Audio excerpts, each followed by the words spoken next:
A man suing Delta and one of its passengers after an emotional support dog allegedly attacked him on a flight in 2017.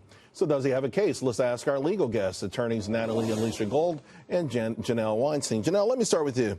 It's kind of frightening to think that an emotional support dog might have, attacked someone unprovoked. But where does this stand legally? Well, it's a tough case for the airlines, but at the end of the day, as a practical matter, the case is going to settle.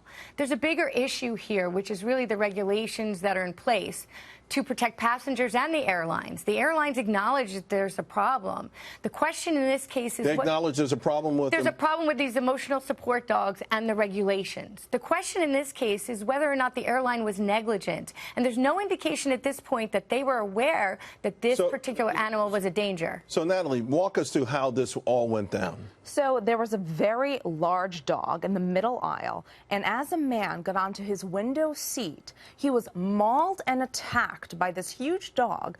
And then the dog was stopped, and the dog then came back and started biting his face to the point of 28 stitches. If you think that's not negligent, what is?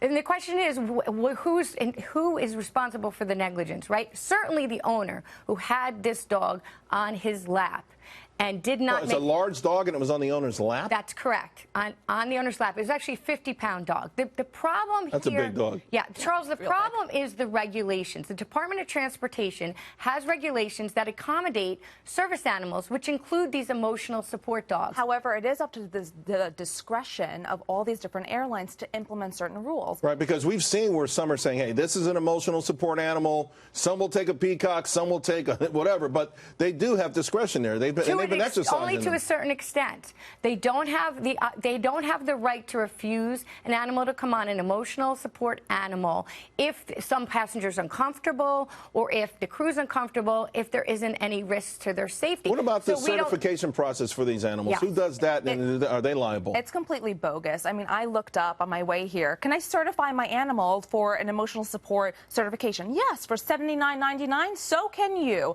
And people are getting away with this, and they're taking free flights with their pets, and quite frankly, to the detriment of the other people on the flight, and it's not okay. And that's why Congress has come in. They are making the DOT, the Department of Transportation, look at this very carefully, and they're looking out for comments. What the airlines want and are asking the Department of Transportation to do is to put the regulations in line with the Department of Justice has, which is the Department of Justice is not required to accommodate emotional support animals. You don't see them on buses and trains. You don't see them in stadiums. That's what the airlines would like as well, because the problem is those people that have a disability with a service animal that is trained and is able to behave properly in those environments, that's what you want on a plane. And they're really losing it, because the thing is, the people who really need it, the deaf person who needs an animal to help them, is now the people are just taking advantage. So the system is being abused. Absolutely, and it's really disgraceful.